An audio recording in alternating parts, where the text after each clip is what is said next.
Martinis Antonio. Nasce a San Paolo di Morsano al Tagliamento nel 1942, diplomato nel 1959 alla Scuola Mosaicisti di Spilimbergo, emigra per la prima volta in Australia nel 1967 lavorando come operaio. Risalgono al 67 gli inizi delle sue attività imprenditoriali, quale amministratore delegato di diverse compagnie operanti nel settore edile.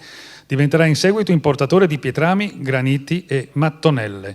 Nel 1995 gli viene conferito il titolo di Cavaliere all'Ordine del Merito della Repubblica Italiana. Aderisce al Focolare Furlan di Melbourne nel 1968, diventandone presidente per 9 anni consecutivi fino al 1994 e vicepresidente dal 2009 al 2011.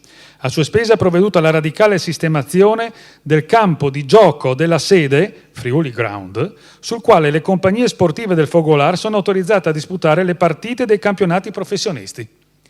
E ha disegnato e installato il mosaico decorativo dell'atrio della sede. Il Cavalier Martinis ha anche una forte connessione con l'Associazione Nazionale Alpini di Melbourne, per la quale si è distinto dotando la sede del Museo Alpino di Melbourne di alcuni mosaici decorativi del monumento eretto nei giardini della sede stessa.